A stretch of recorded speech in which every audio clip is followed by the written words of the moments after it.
Welcome to the Green Wasp Removal YouTube channel. In this episode, we continue training and mentoring the Manchester University Wasp survey team on July 12, 2024, as we go into intense battle with two very aggressive Baldfaced Hornet nests that had to be removed from locations where they were dangerous to the property owners who called us for help. These nests were collected for Venom Immunotherapy, or VIT.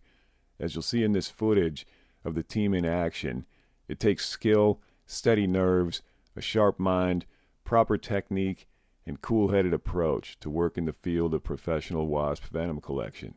Collecting angry bald-faced hornets is quite an experience, similar to working with killer bees. There is no room for error in this work, and there is a lot to remember to perform the job safely and effectively. Bald-faced hornets often have an intense defensive reaction to being disturbed, and they'll spray venom in our faces and eyes. They'll attempt to sting us repeatedly through the collection process. It's our strict safety protocols and training and trust in our field equipment that are key to doing the job properly. Bald-faced hornets, or Dolichovespula maculata, are very beneficial native wasps that are helpful pollinators and excellent biological control agents in the local ecosystem because they hunt pest insects to feed their young. Though we call them hornets, they're in fact an important species of aerial yellowjacket, and these active predators can wipe out thousands of pest insects each season, so they should only be removed when they pose a significant sting risk to people, as they did here. This property had children nearby. It was really important to get this nest that was just at child height off of that property. When a nest like this has to be removed, it's great to be able to put it to good use, saving lives in the world of venom immunotherapy. As you'll see in this episode, team member Jaden did a fantastic job staying as cool as ice while he was taking care of some very, very aggressive wasp nests. It's a pleasure working with people like this in the field. To become good field operators in the venom collection business, it takes a lot. You have to know a lot, you have to learn a lot, and you have to retain a lot, and then you have to perform a lot properly in the field on every job. Not only is our safety at risk as team members, but also the general public around the areas where we work depend on us to be professional. On this same day, we removed a second nest that was also in a dangerous location because it was hanging too low in a tree. So anybody who walked too close to that while they were mowing the lawn or doing yard work or simply walking under the tree were at risk. So we had to take this and relocate it. As you'll see here, it was another intense defensive reaction. They were attacking our veils, trying to get to our faces. They were spraying venom in our eyes. The venom in the air was so thick it was making Jaden sneeze. It was pretty intense. Jaden handled it like a boss, no matter how many were flying at his face the entire time. He even handled it with a smile. Always a pleasure to work with people like this. As you'll see in this video, we collect these nests for venom immunotherapy. So not only do we collect the adult wasps that are flying around, these are worker wasps, we also collect the nest itself, and we'll take the comb from that nest that's packed full of larvae and pupating wasps, as you see here in all those white silk caps. They're about to chew their way out as adult wasps. So we collect those and we bring them into captivity in our field lab, and we raise them to adulthood where we can then collect them for VIT. So we'll show you that process, how we collect the nest comb in the field and preserve it in a container that we bring back to the field lab. And we'll walk you through the freezing process. Here you see Jaden preparing to freeze these wasps in dry ice. And this is the way this process preserves the venom for biomedical use. Frozen CO2 is so intensely cold, it humanely flash freezes the wasps. And as soon as that process is done, Jaden will take out the specimens, label the bag, date the bag, note the species of the specimens inside, and they're frozen solid, and we'll keep them in a chest freezer for the rest of the season. Then they can be used by the biomedical labs, and then they'll have products created for venom immunotherapy patients. Here you see Jaden taking one of the combs out and putting it into a captive habitat environment.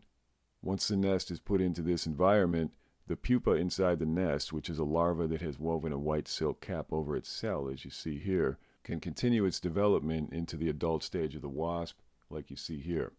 Once they're at that stage, and that happens every couple of days, there's dozens more being born in that nest all the time, They can be collected with a special rig we use for that, where we have a flexible hose that we actually insert into the habitat to vacuum out the wasps. And then once we have them vacuumed out, we refill the honey and the water dishes inside the habitat, and we let it sit for another couple of days. And in a couple of days, it'll look just like that again. And we'll take them and we'll continually freeze them every couple of days as the nest produces more and more adult wasps. It's an excellent use of the wasp comb that we remove from the field. So not only do we do the initial collection on the nest, we collect several more times as that nest pupates out more and more adult wasps. So thanks for riding along with us today. We hope you enjoy this episode. We're going to take you through the entire process, start to finish, on both nests. Please remember to like, share, subscribe, and comment to let us know you're there. All right, it's July 12th, 2024, and we are back at another residence in North Manchester. Here again, Baldfaced Hornets, Vespula maculata. And this is another aerial Yellowjacket nest.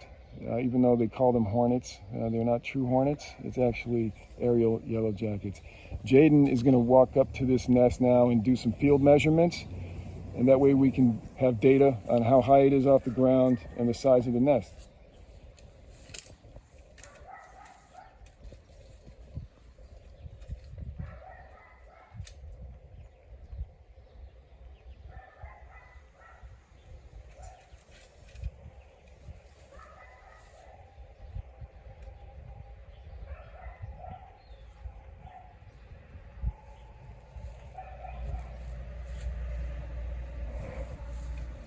Alright, 3 feet 10 inches off the ground, 7 by 9. 310, 7 by 9. Yep. Got it. Alright, we're gonna get the big vacuum, obviously, to suck up the wasp. And with that vacuum, we're gonna get the extension lasers to maximize safety. We're gonna grab the immaculate holder that we have, get the extension laser to maximize the safety of it. So we're going to get the extension tube so that we don't have to get too close to it and we don't have to get sprayed by venom as much while we're doing the collection. This is the specimen collection bottle, and we always pick the one that's species specific so that we don't mix the species of the venom when we are collecting and freezing. So we pull the one with the right species on it, which is this one for today.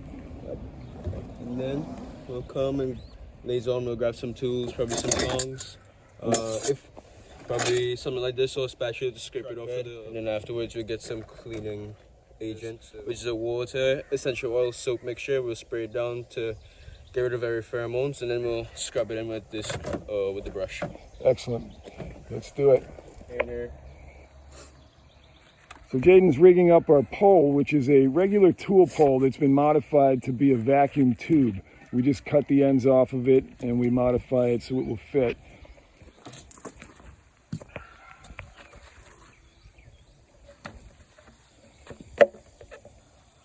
All right, look pretty good.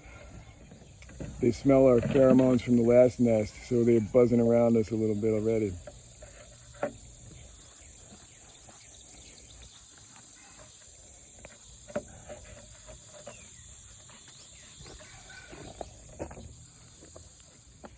And what Jaden is doing is sealing up the one point on the system that may have a little bit of an air leak that would reduce suction.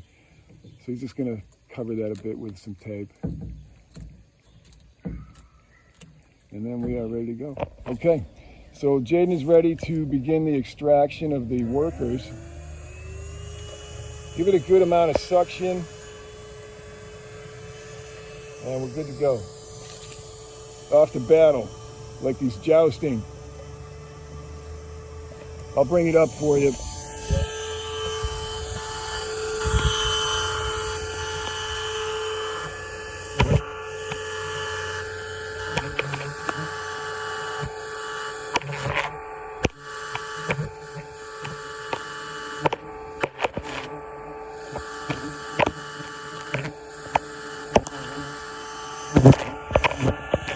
You can see them hitting our veils.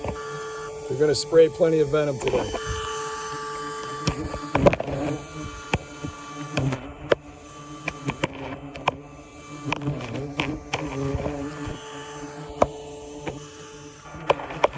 There you go. Keep it right there. Keep your eyes squinted if you need to. Yep. If you need a break, let me know, okay? Okay. I'm gonna get my other gloves.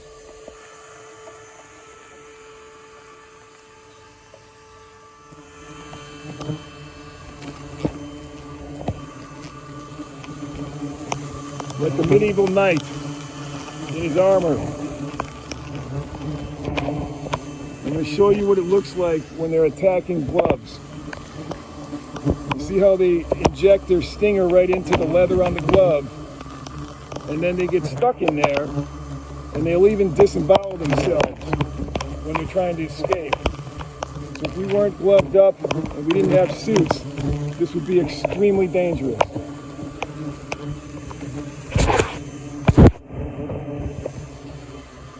There's a lot of venom in the air right now. And there's a lot of spray happening. So they're spraying us in the face, spraying the eyes, because they go for carbon dioxide that you're breathing. And they're used to doing that with predators in the wild. So they're stinging the gloves, they're spraying us in the veil. And through all of it, Jaden is fearless and stable. So we're just going to let the tools do the work.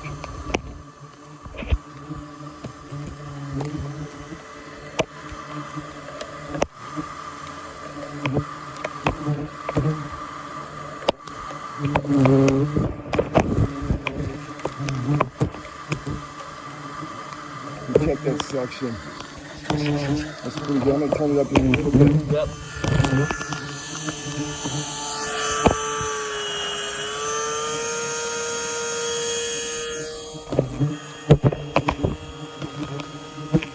You're getting stuck at the top.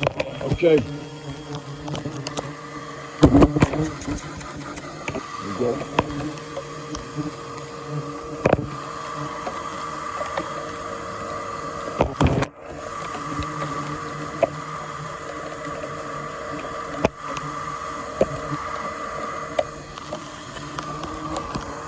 We have to squint when we work, and that keeps the venom out of the eyes.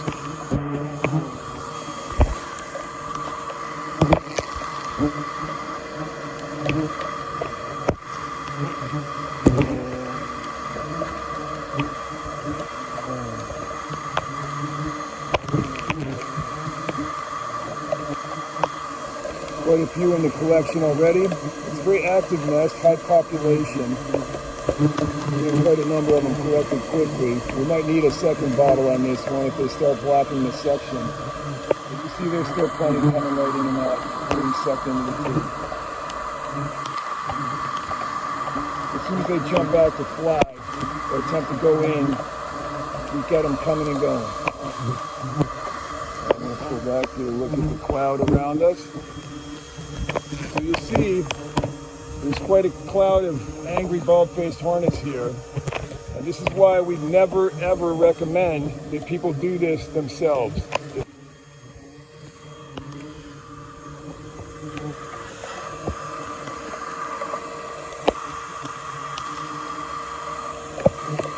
So far, so good.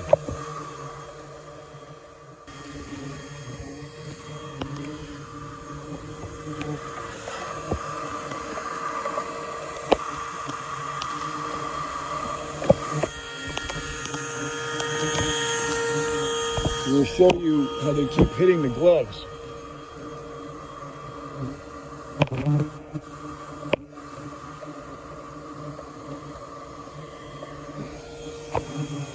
How's it going, okay? Yeah. Okay, let me know if you need a break. Okay.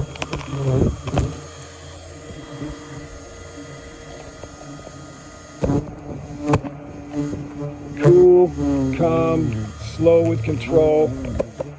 That's how Jaden rolls.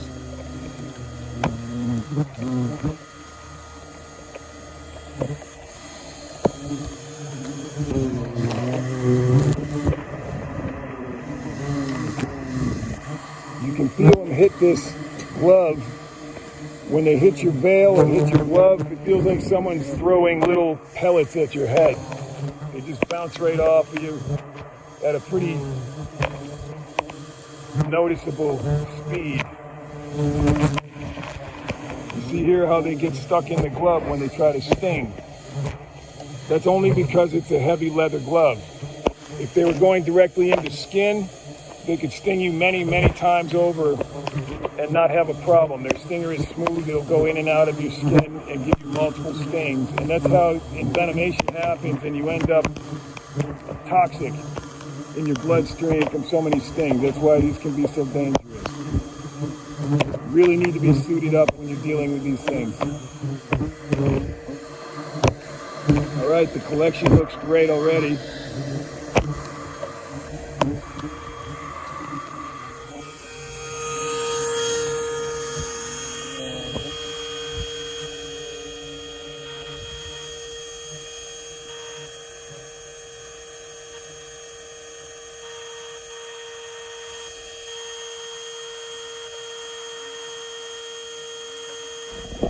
These are the kind of videos that are going to scare your mom. Yeah. But don't worry, Mom, we're going to take good care of everybody on the team.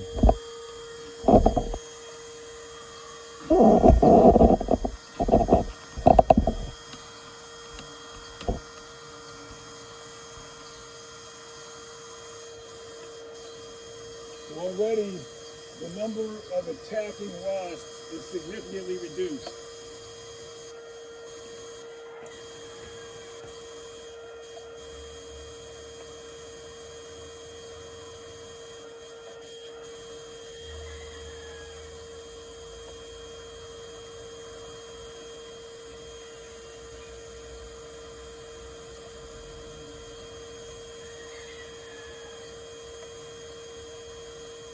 How you feeling? You okay? Yeah. Feel great. My eyes were really burnt for a while. Were they okay? Let me know. Whenever it gets bad, you just hand it off. Alright. Step back, you know. Remember to squint most of the time. Yep. Or at least just kind of shut your eyes gently, you know. Visor's working okay for you? Great. You'll notice that we wear 2 visors all the time.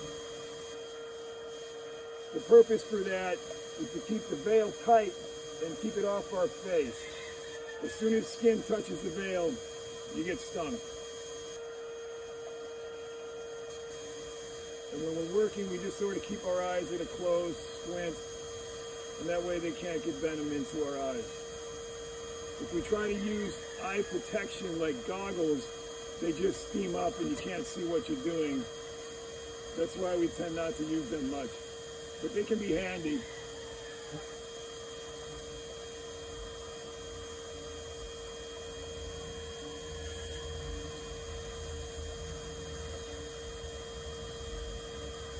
I'm not sure. What's that? Yeah, tap it up. I'll tap it up. You ready to tap? Yep. Good.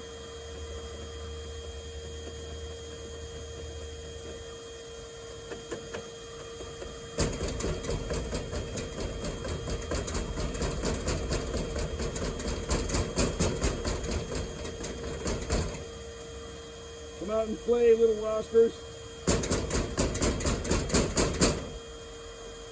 Anybody home? There you go.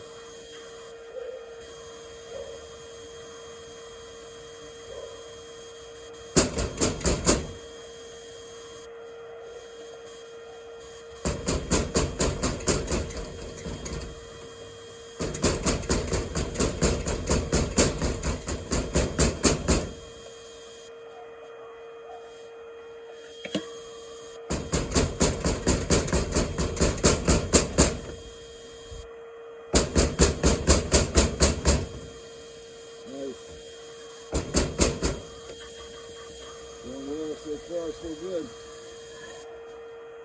They don't seem to hit your gloves. You know why? The color difference. Have you noticed? They go for darker colors. And the reason for that is in the natural ecosystem, most of their predators are dark. Raccoons, bears, and possums and skunks.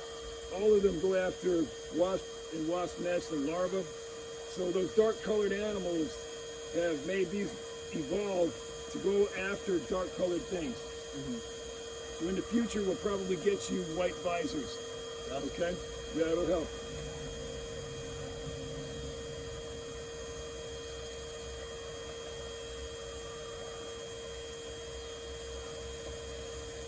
All right, here, I'll take over a little bit. How's your arms doing? Unless you're fine. No, my left shoulder's a little tired. Okay, yeah, you go ahead and kind of move back. Whatever you want to do, get some water, take a break.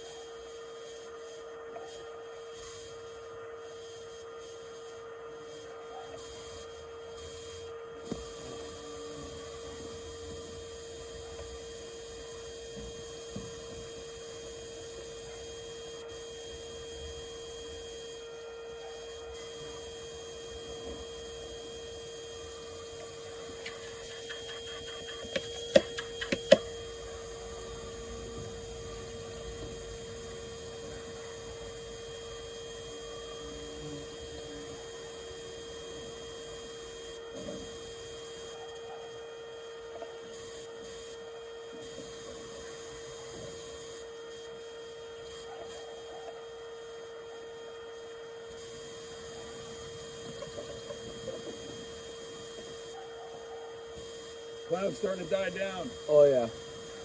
Most of them are in here now.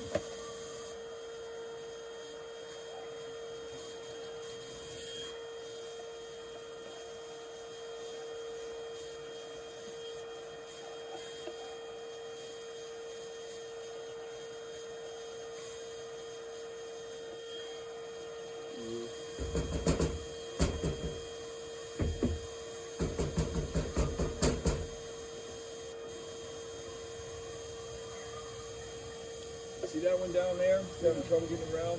That's probably stung like gloves. It's in the process of dying because it disembowels itself. Oh yeah? Leaves its stinger in your glove. But if you can pick it up, put it right in the tube. And you can do that with any of them. If you grab one, if you just catch one that I'm not getting, just stick it right in the tube. Alright.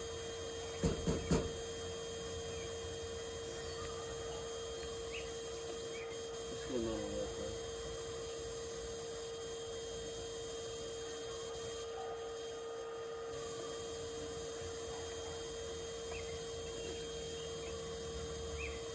Straighten that hole out, will you, so they can see that hole. There you go. Just kind of make sure that they can still zero in on the hole. That way visually they can see what they're doing. You come back to the right spot. Let's stay with. Okay, would you grab a paper container, please? Yeah, I got some over there. Okay, great.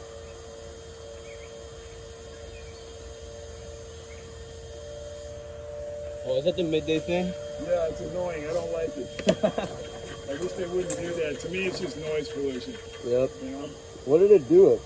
In the old days, they used to tell the farmers to come in from the fields for their meal. Ah. And it just let them know what time it was, you know, noon. Grab that guy, will you?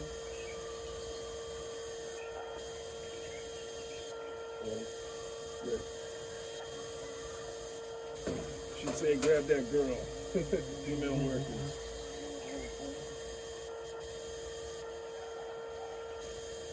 All right, just to calm them down, let's have you stand back away. Yep. That way they will go back to their hole.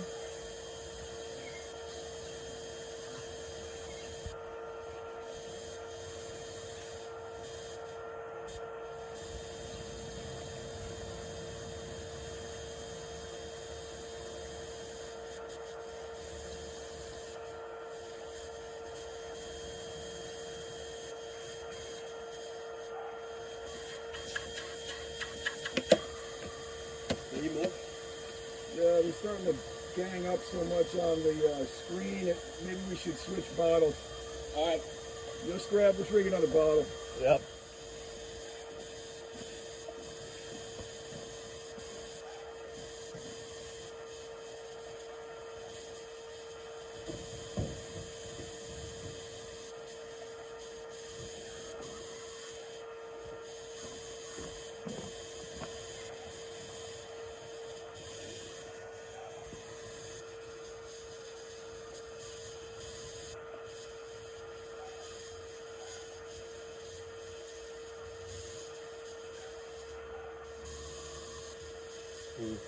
Tape. You ready? Might need more tape to secure it. Okay.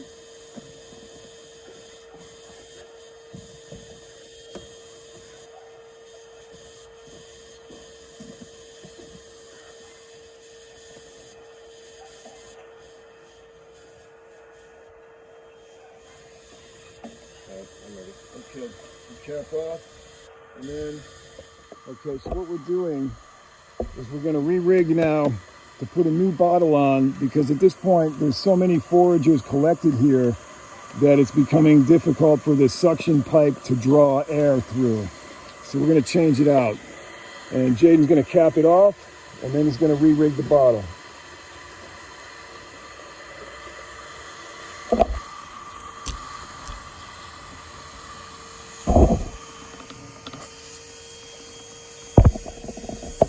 Great. Good? Yep. Just turn it off for the time being.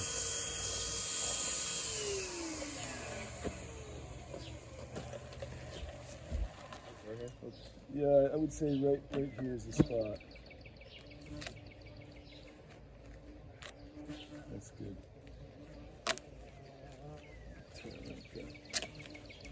Okay, great. That should give you enough suction. All right, round two, you ready? Yep. You want to try it? Yep. Okay. When you're ready, go for it.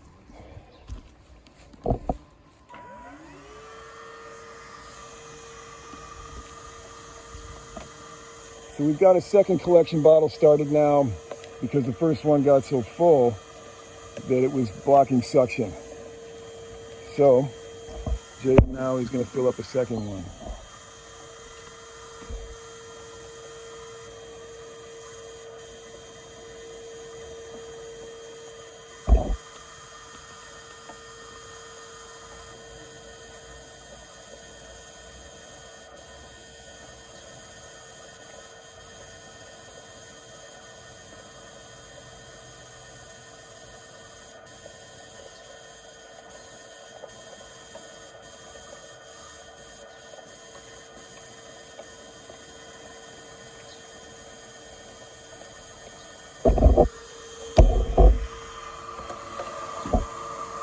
Already getting a number of them contained.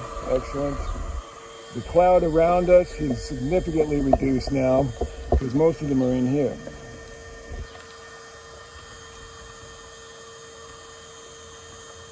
How are your eyes doing, Jaden? Pretty good. Okay.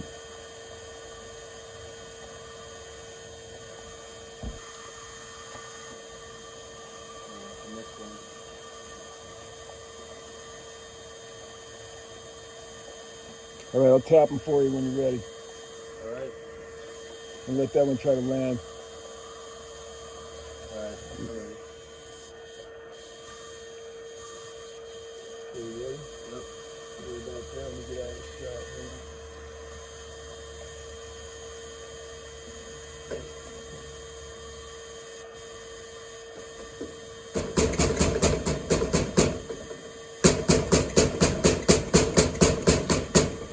Okay, at this point you're going to see the traffic has reduced quite a bit. We're not seeing as many coming in or out because most of them are contained in here and in here. So what we're going to do now is remove the paper and expose the cone. I'm going to go get some containers for the, oh, that's pretty decent. Let me see if there's an even bigger one that's kind of a lot of paper. I got some over there. Okay, yeah, perfect.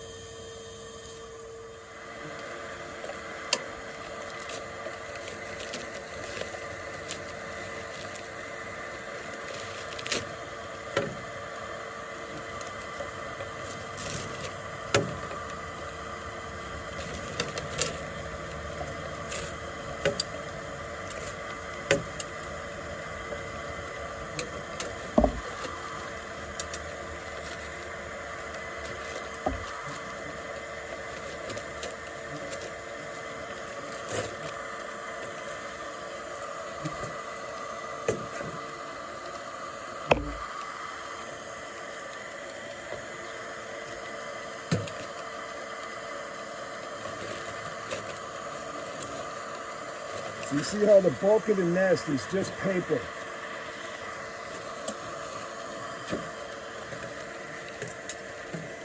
You see how they make layers, Jaden?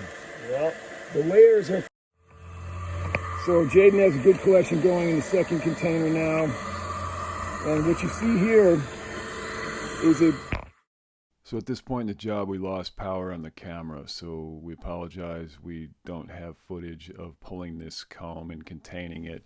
What you see here is a very active bald-faced nest comb. And what you'll find is that in the center of the frame, you see the black and white adult wasp chewing its way out of one of the silk caps. It's finished its pupation and it's coming out now as an adult wasp. There's also quite a bit of larvae and pupae in this nest. It was very active and an excellent one to incubate for Venom Immunotherapy.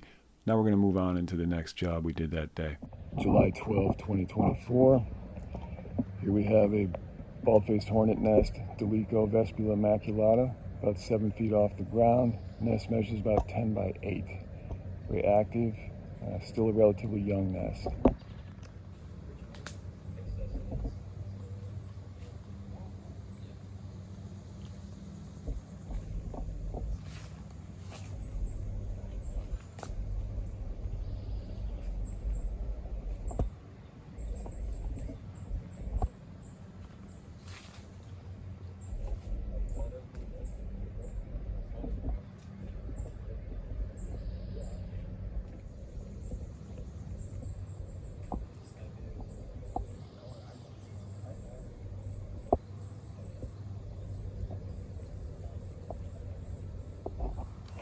Just like last time, we're going to attempt to not disturb the nest at all. And once we get going and reduce the population a bit, we'll trim some of those leaves out of your way.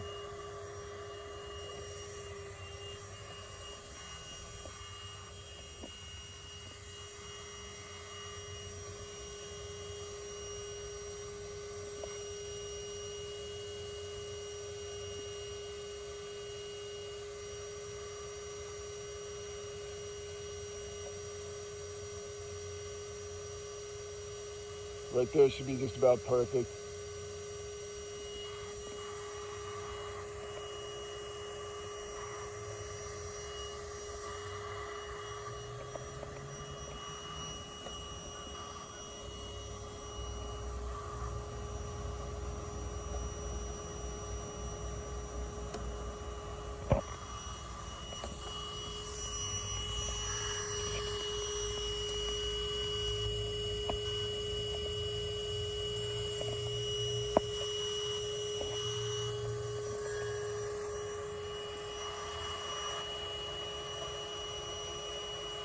When you're ready for a break, because we're working at height, our arms will get a little tired. Yeah. Just let me know, I'll step in.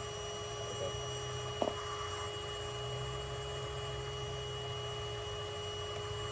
Getting a really big little section.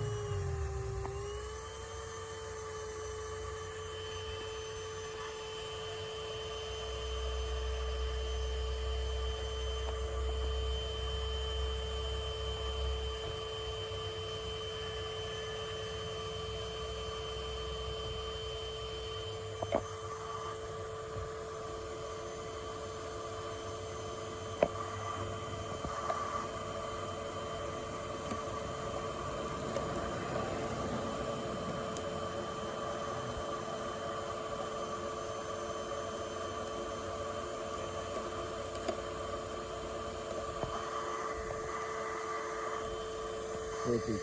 So far, going exactly like it's supposed to. You'll notice that Jaden stands very still. He doesn't move a lot. The reason for that is the less motion we can do, the less we will attract the panic response and the attack response. So you just do everything very smoothly, slow with control.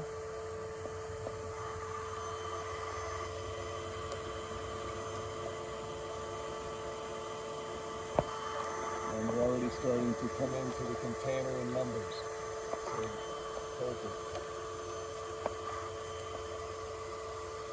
And you always want to be just slightly below the hole because the wasps will always visually orient toward the hole. And if you block the hole, they don't know where they are.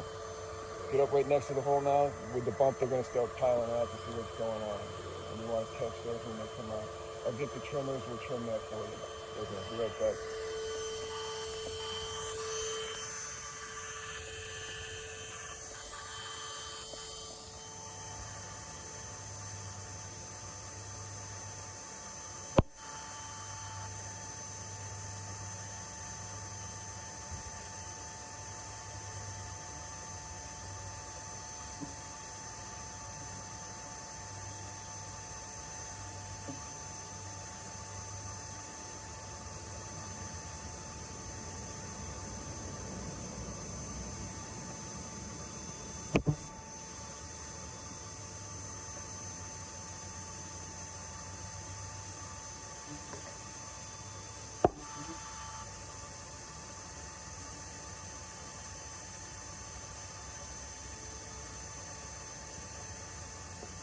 So what we're seeing now is they have begun the panic and attack response.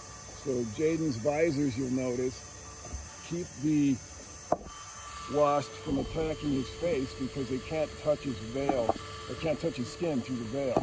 So the lower visor and the upper visor keep the veil away from his face. So he's perfectly safe even in this cloud of bald-faced hornets.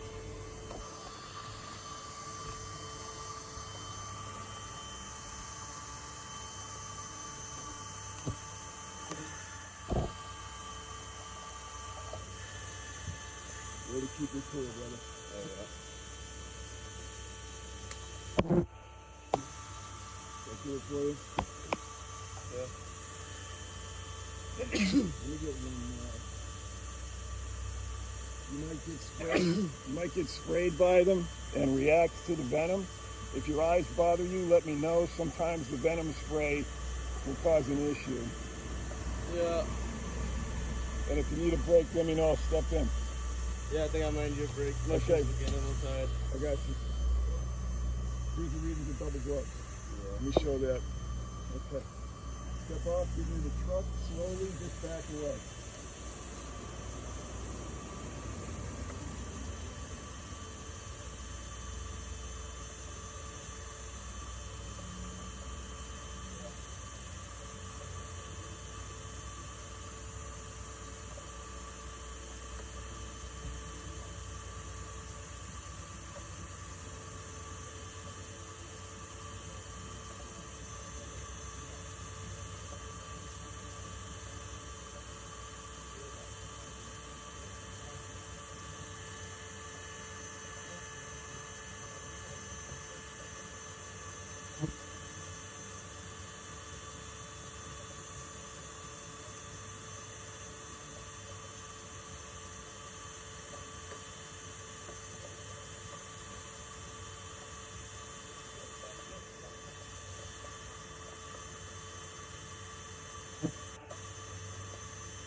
Jaden, how are you doing? I'm good. Do you have the cap for that? I was just thinking about it. It's in the bucket, and you can put it in your left Yeah. pocket. All right.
Jaden, Yeah. how's your breathing? Good. Heart rate, everything good? Yeah. Okay. Sounds like you're not having too much reaction to the facial stuff. Yeah. Because when they start to release venom in the air and try to spray you a little bit, you just want to make sure you're not having any kind of reaction. Yeah. So if you feel anything that feels unusual, let us know. All right. How's the cloud? Is it reducing? The what? The cloud of them around me? Yeah. Yep, good. There are about 5 going around. It was a lot more. Great. What you'll find is that eventually they begin to stop releasing the attack pheromone in the air. And once that stops, they will begin to calm down. And the reason it'll stop is because they become accustomed to our presence, and the numbers of them releasing pheromones are reduced from the collecting. Okay.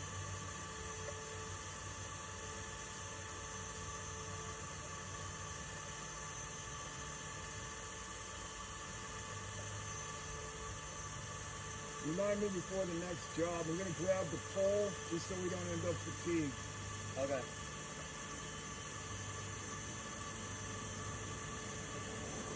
And when you're standing here next to a nest like I am, you can keep your eyes squinting like this.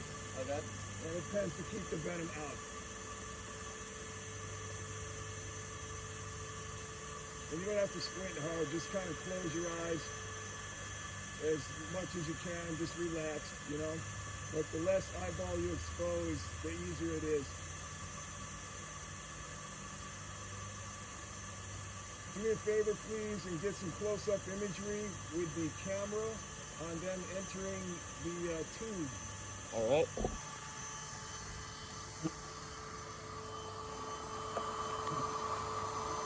Just make sure you have good focus and you're actually recording.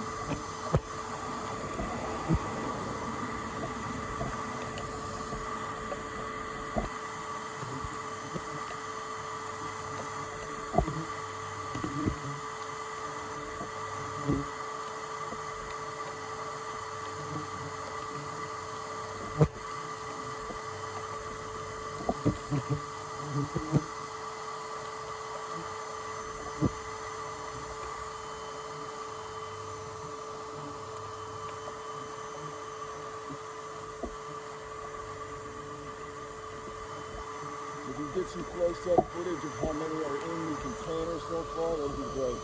Thanks.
This is a pretty high population nest already. Oh yeah. Look at the size, you know. Beautiful color. Try to get some close-up of the color of this paper. It's beautiful. It's a little more brown than the other ones, yeah? Yeah, more brown tones. It means they're picking up wood sources that are a little bit different color than the last one. The brown wood, I've noticed, often comes from fences that are that color. Sorry.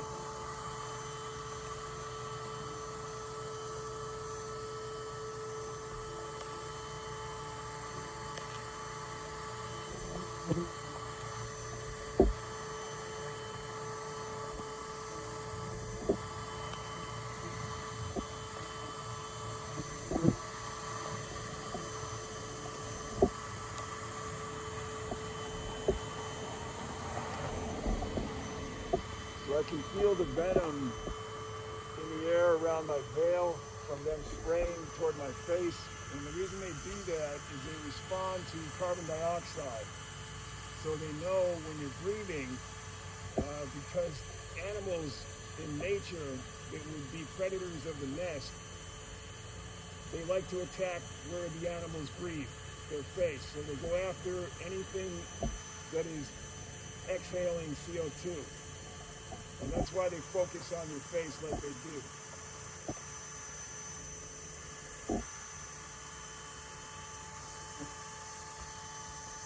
So my eyes, I can feel, will burn a little bit if I leave them open too much.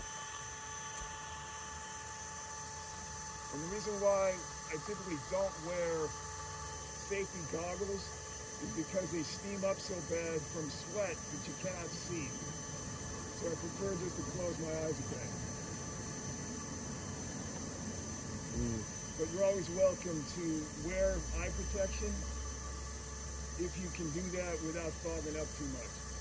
It just depends on the level of hydration and how much you're sweating, typically.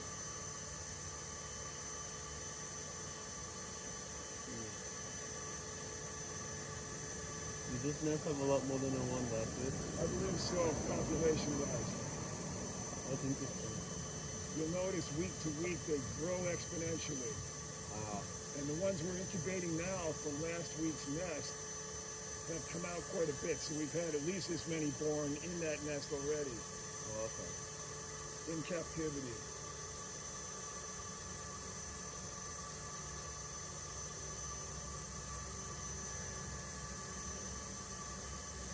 All right, you have a cap? I do. Okay. I think we'll cap off for the moment. Things are starting to settle down. You notice less traffic. Yeah. So when it gets to the point where you have less traffic, the next phase of the nest collection will happen where we begin to tap it and get them to come out.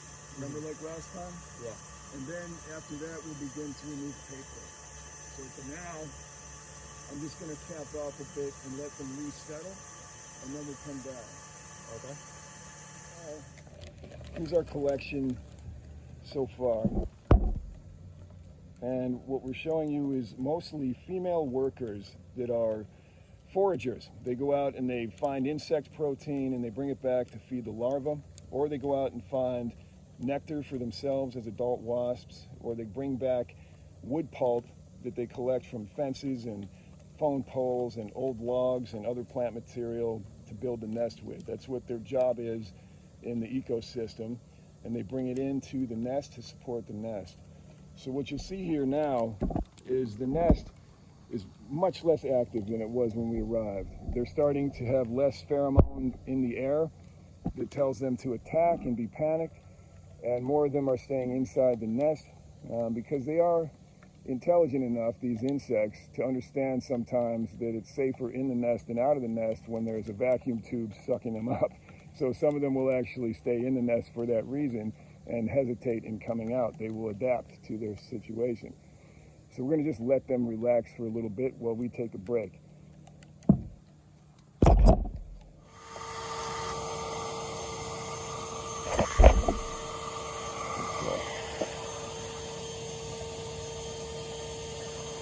All right, you want to be the tap man or the hose man?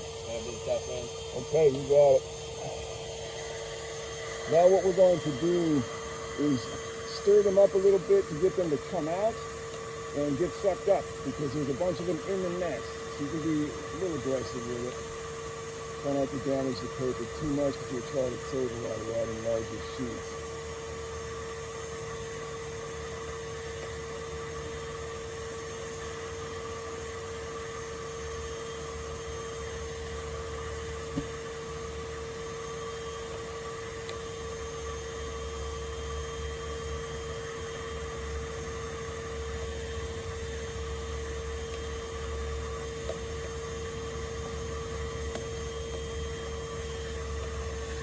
At this point, you can chase them around in the nest and just suck them right up off the paper if you were doing the hose work.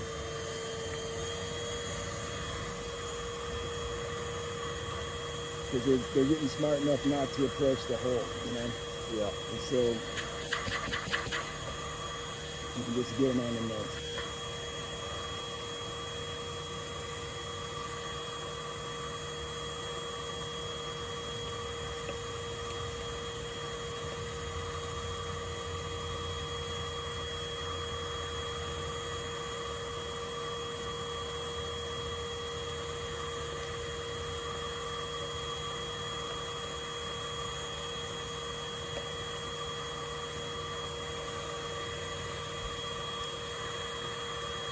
So a fatigue thing, what I can tell you is that when you're working, use your own elbow and chest for support. Yeah. And just hold it up. So most of your weight is relaxed, and you have a vertical situation with your bones in your forearms. That way there's not a muscle required to hold this position, you know, and that makes it easier. Just ergonomics are a thing in this business when you're working, especially job after job in a day. You want to really try to conserve your energy.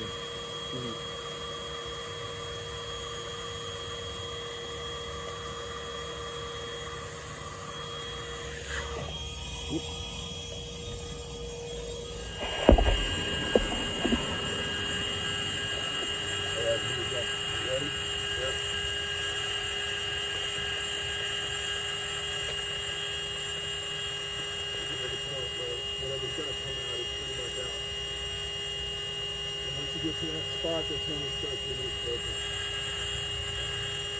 See if you can get any coming back in for a couple minutes.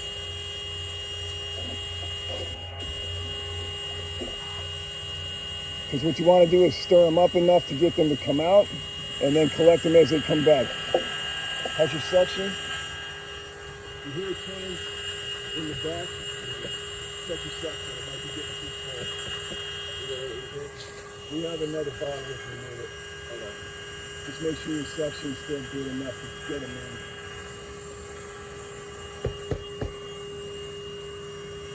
There you go. You're still getting in a pretty good suction.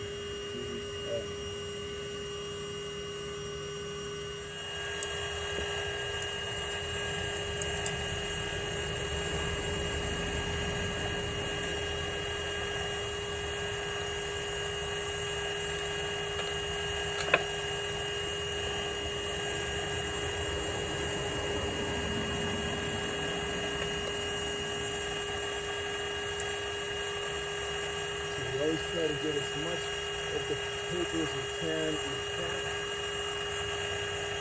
We'll hold it steady.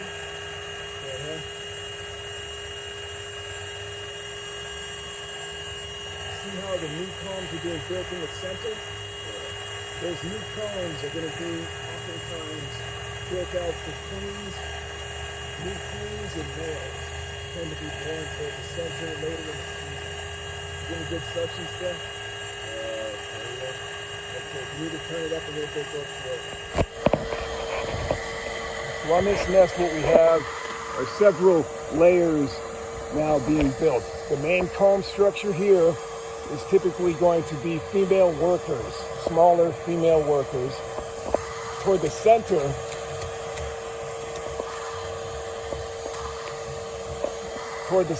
we have the taller comb, pupating cells. These typically are going to be your queens and your males, the reproductive. And then these newest comb structures that are being built here will probably be for larger reproductives as well. Now you can see larvae very active in this nest.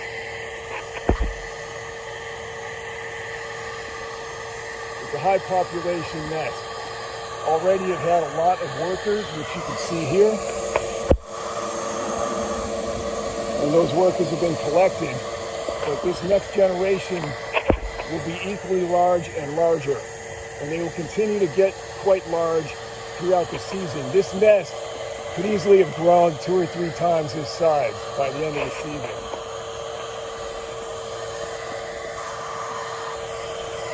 So the back of the nest, we're going to show you how it's connected to the tree. You see how they build the structure to include the leaves and the stems of the leaves as support for the nest, as well as one of the branches that's still connected to the tree.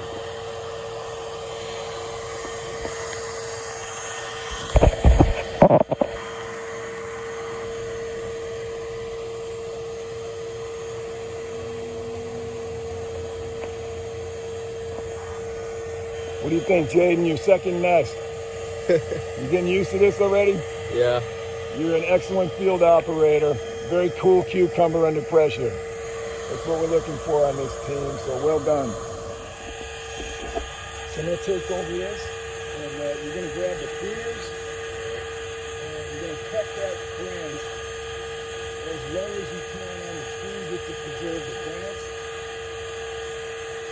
So So right at the top of the nest, wherever you can get it, and I'll bring this down for you. So I'm going to pull this down and have it drop it over. It may be a little larger than I thought. So leave it right there for a second. I'll be right back. I'm going to cap this off. Can you hand me the cap? This is a better container. Just a little bigger than I expected. Just pop it in here real quick. And, what we want to know is where's our queen, right? Yeah, exactly. So if she's not in here already, just get ready to capture the queen. That's pretty important if you can get it. So I'm going to have you do the queen patrol while I remove the paper. Okay? So what Jaden is about to do here is we're going to try to identify whether or not we have the queen. And if she's in here, she'll be quite large compared to the smaller workers. But sometimes when there's a large population, especially a bunch of them in one container, it can be hard to find her. But she may also be in our nest, in the brood comb, or hiding up in the nooks and crannies of this top part of the nest. So what we're going to do now is we're going to turn on the suction again. I'm going to dismantle this part of the nest, and Jaden will look for the queen and any adults, and we'll suck them up right out of this bin. So you want to get rid of as much of the tree debris as you can.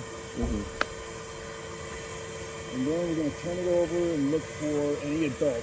Whatever you see, just try to suck it up. You can be pretty aggressive with it. Because a lot of them will hide in these areas. Make sure I'm not blocking the picture. So I'm going to show what's here. So what we're doing is we're looking into all the nooks and crannies in this paper, because many wasps can fit up inside all the little nooks and crannies and small caves that they build in this part of the nest, which is, when it's upside down, this is the top of the nest hanging from the tree. And all of this area is filled usually with wasps and sometimes the queen. So you want to look out for that.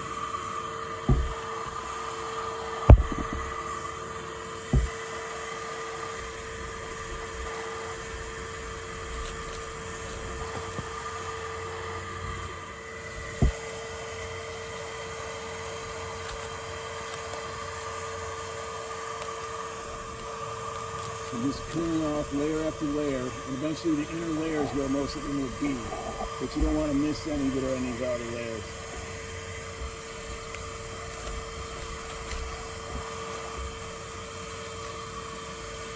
So just inspect it pretty well when you're going through the paper.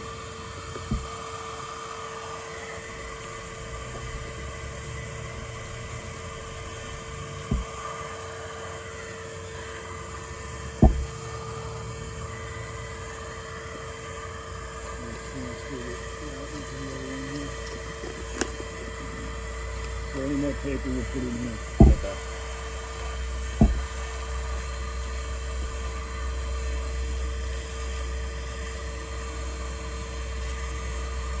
Okay, here we go. You ready? Yeah. We're going to start seeing them now. So try to get them as soon as you see them.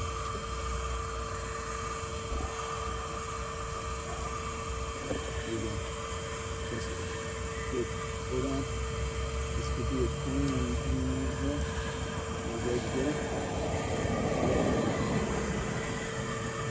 That might be the queen. Could be. You never tell really if they all look about the same size, but normally the queen is a little bit bigger.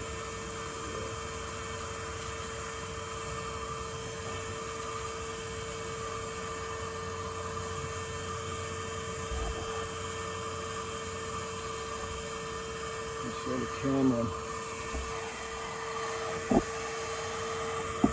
So here on the side, you can see the stalks that they build. This cardboard cardboard-like structure inside, and these support the nest, and it's very strong to the touch.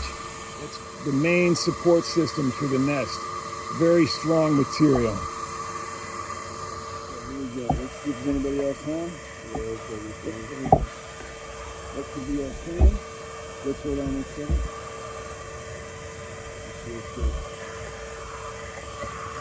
Get her? Yep. That might have been our queen. She was pretty large. Good job. All right, that's it. I don't see any more live adults in this nest. Give it one more once over, pick it up, inspect it, make sure it looks pretty clear and there's no hidden wasp on it.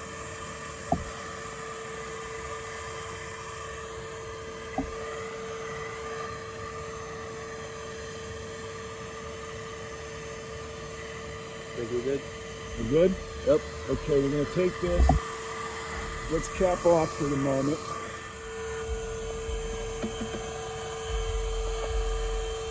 So Jaden's going to cap off now because we've gotten all of the adult wasps off of the comb.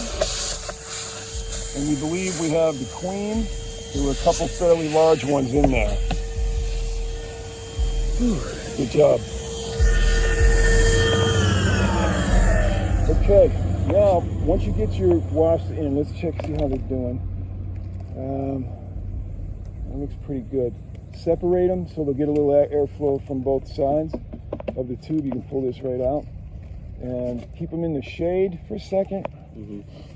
And we can just turn this off. All right, so Jaden is now going to go through the freezing the specimens process. And what we do here is we set the wasp container as they are, still alive and kicking, and we put them right in the top of the dry ice bin. Go ahead. And once they're in the ice, we have to bury it in dry ice because the ice cools downward. So go ahead and bury the container.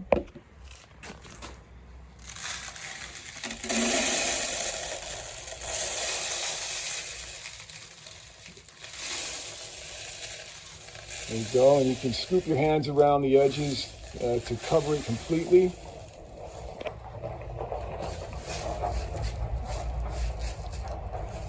There you go. Once it's fully covered, you lay over your insulation material, and then you close it up and lock it up. That's it. All done. You have frozen your wasps. Okay, now Jaden is going to go ahead and write down the date that we collected these specimens, and he's going to put down D. maculata. That's the scientific name for bald-faced hornets. That way, when we store these long-term for venom immunotherapy, they are properly sorted and dated, and when the biolabs receive them, they will be properly organized. All right, almost there. Okay, so it's July 12th, 2024. Jaden just picked up the bald-faced hornet nest from the first job we did the removal on today. And we have it in a container here. And it's contained with air because everything in the nest is alive. So we have holes in the top of the container. It's ventilated. As you can see down in here, the larva is quite active and alive. You can see little tiny flies every now and then flying around in here. But basically, the only thing in the larva nest is eggs, small larva, mature larva, and then pupa on the white silk caps. And what we want is all of these white silk caps to hatch out and become adult wasps on the nest, and then we collect them for venom immunotherapy. So that's the purpose of putting this into incubation containers. So Jaden is going to take a piece of wire that we have balled up here, and we're going to put it in the bottom of the nest cage. And the reason for that, and that will allow it to stay dry if the bottom gets wet. So go ahead and drop it in there.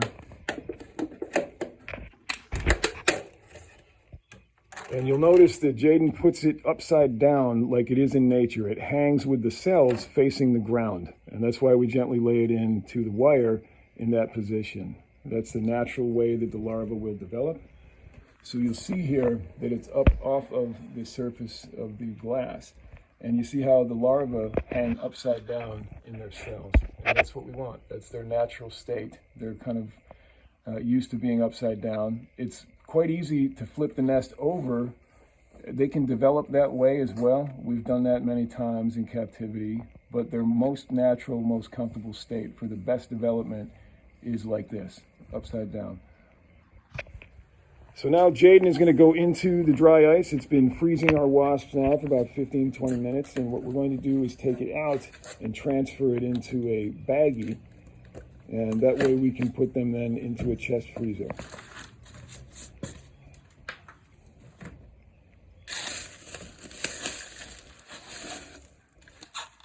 All right, let's go ahead and protect our ice with some of this material.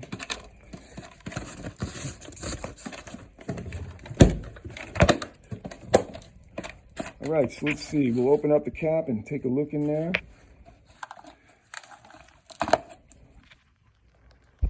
There we go. So they're all nice and frozen. Take a look in there to see what I mean. They're frozen solid. Oh yeah. Okay. So what you're going to do now is tap that a little bit, loosen them up, and dump them right gently into your baggie.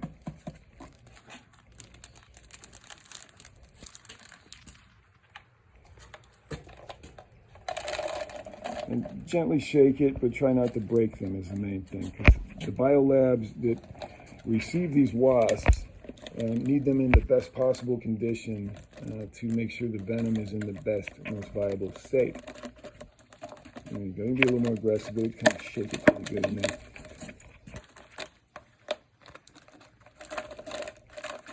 I usually go up and down a little bit like that. There you go.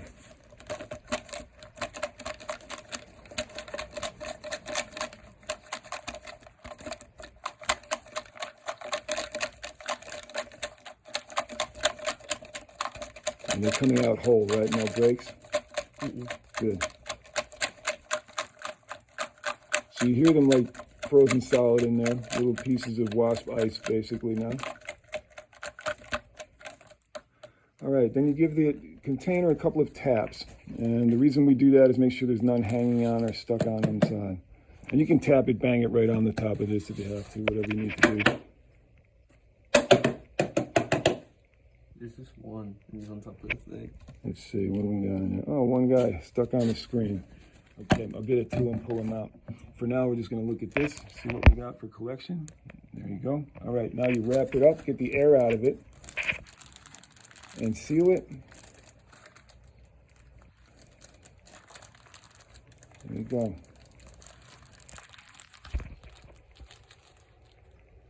So there's your first batch of frozen wasps. Well done, sir. It's July 14th, 2024. It's about 48 hours after we removed 2 bald-faced hornet nests, the ones you see here, back to back on the same day, on the 12th of July.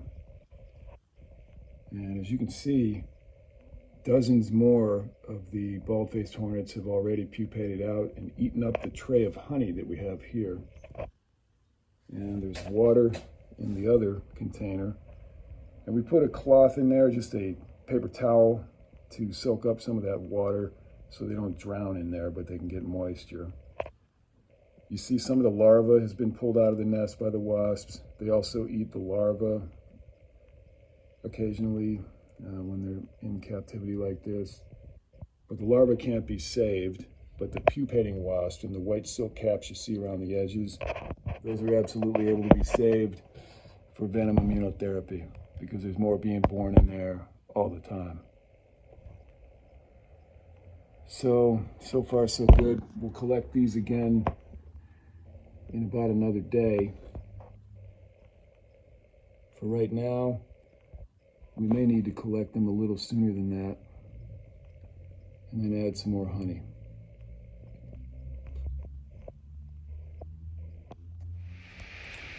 So when we collect adult wasps who've pupated out in this habitat, the way we do that is we collect them in a specimen collection bottle that's specially marked with Baldfaced Hornet, Dolichovespula maculata, because each collection bottle is very specific to one species that always goes in that bottle. And as you see here, there's a flexible hose attached. This hose will be inserted into the vent caps you see here on the top of the habitat. And it will be dropped down into the habitat, and that hose will be able to vacuum out each one of these bald-faced hornets. And you'll see that process here in a moment. And it's connected to the BVAC over here. And that's Tony Andrick's Everything BVAC, the one we typically use out in the field. And for now, it's just connected to the flexible hose and the collection bottle. So as you see from all sides of this habitat, there's just more and more of them being born every day. So about every 2 days we have to collect because they'll eat up all their honey and we need to refill it. And the easiest way to do that is to collect them first.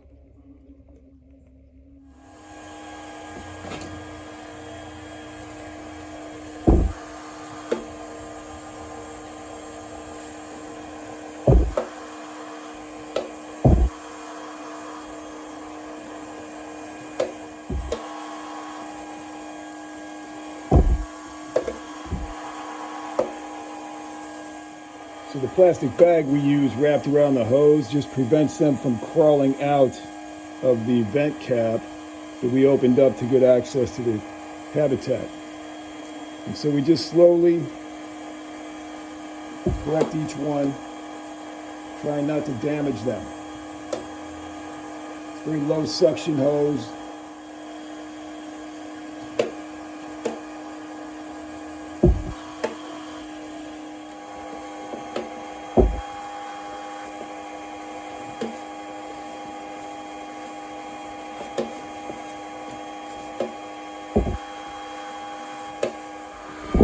So as you can see here, most of them are now contained.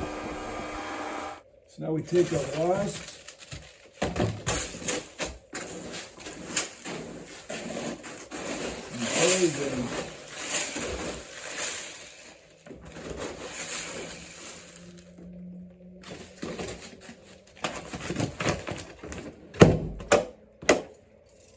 We give them about 15-20 minutes to cook in the ice till they're nice and frozen.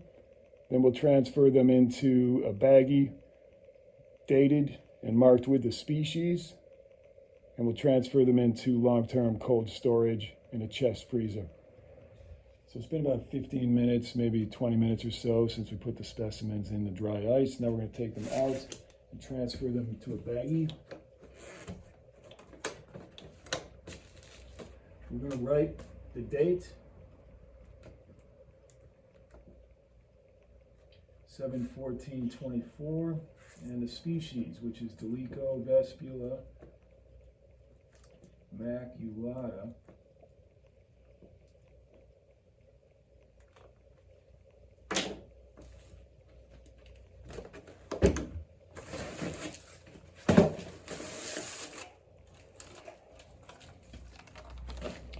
So as you can see here, all of our specimens are now frozen solid inside the container. And what we're going to do now is take them out and transfer them all into our baggie. You want to be gentle when you do that. Kind of gently knock them into the baggie, because the labs will not take broken wasps. You cannot break the wasp in half. The abdomen has to be connected to the thorax, has to be connected to the head. So you want to be a little gentle, because the wasps are very, very delicate when they're very frozen.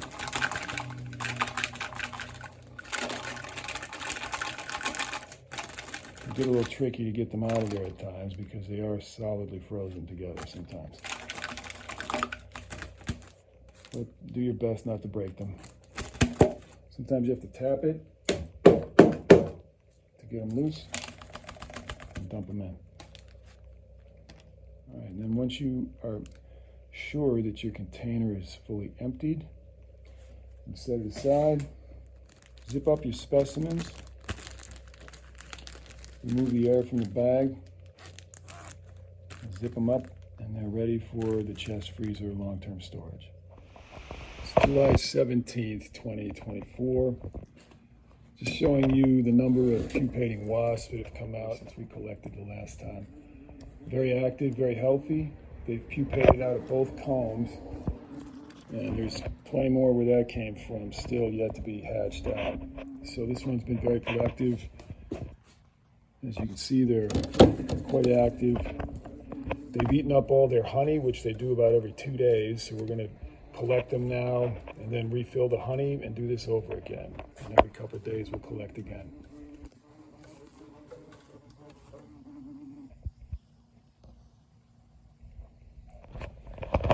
So the rig we're going to use today is the BVAC connected to a hose that is connected to the collection bottle, the specimen bottle, obviously marked with Baldfaced Hornet, Dolichophospula immaculata. Each of them is specific to a species, so we don't mix the venom.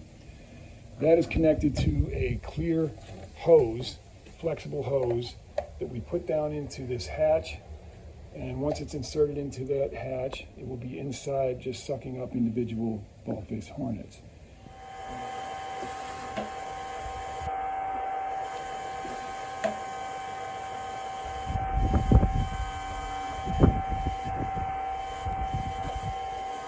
So you see how I keep the top hole covered with the shop rag while I manipulate the hose inside. This keeps them from escaping during the collection process. We keep the hose pressure very low so that we don't damage the wasps during collection.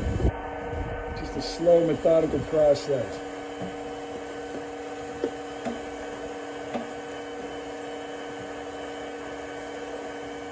Since we're not in the field, we're in the lab environment, there's no rush here.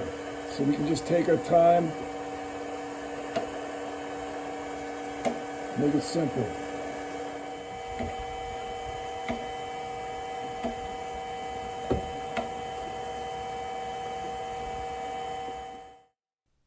Here we just speed this up for you, 8x fast forward. The process is really pretty simple. Every couple of days you do a collection with a hose. Each time you do a collection, you refill the water, clean out the feeding dish, add some honey, and a couple of days later you do it again. This way these are very productive brood combs in incubation. So here we have the collection bottle. You can see them all doing fine in there, congregating mostly at the bottom, but they're not damaged and they're ready for freezing. That looks like about it for now. There's a few left here and there, but it will be safe enough now to pull the feeding dish and replace it without risk of them flying out or stinging or whatnot. In the meantime, we'll take our collection and we'll freeze it in the dry ice. So we've detached the hose and now they're ready for freezing. So to freeze wasps, you put them into dry ice 15 or 20 minutes. First remove the insulation.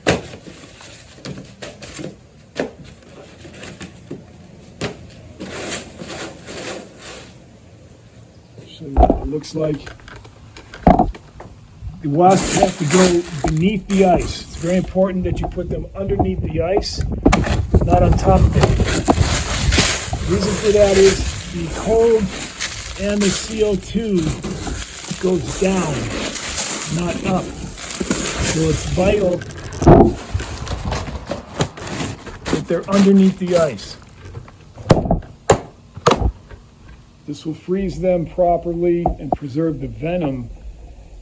All of the chemistry of the venom is better preserved if they're frozen in a flash freeze with frozen CO2, dry ice, as opposed to just putting them in a refrigerator or just putting them into a freezer. You want them in CO2, knock them out, dry ice. That instant flash freeze suspends the venom chemistry in such a way that it's most viable for biomedical use. So the next step, once they're frozen, is to put them in a dated bag that will go into the chest freezer with the name of the species of the wasp and the date they were collected. Just remove your insulation.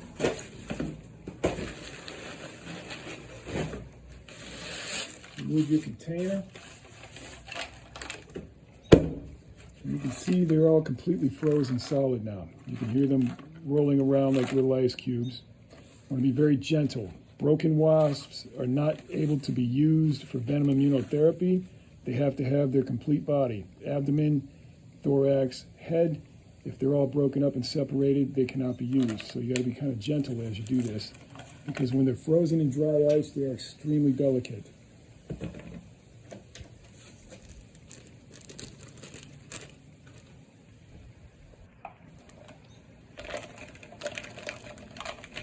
So just gently tap them in, trying not to break any.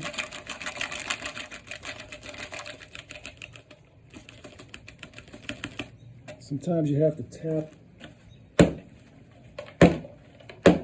to remove them if they're stuck on the inside of the container or to the screen on the inside. Look inside your container, just verify that there's nothing left, nothing stuck or hanging on to the interior wire mesh of the suction device or any of that. Once that's done, check your bag. Make sure you don't have a lot of debris. Looks like they're fine. It's a good collection of hornets. Aerial Yellowjackets, technically. What they call them, Baldfaced Hornets. Now we move these into the chest freezer. So that's it for today's episode. We hope you enjoyed riding along with us today as we went from the field on 2 different Baldfaced Hornet removals all the way through the freezing process. And we took you through several collections on the incubation process. Stay tuned for plenty more action from the Manchester University Wasp survey team. These guys are doing a great job in the field. It's going to be a pleasure working with them all season. Thanks again. Have a good one.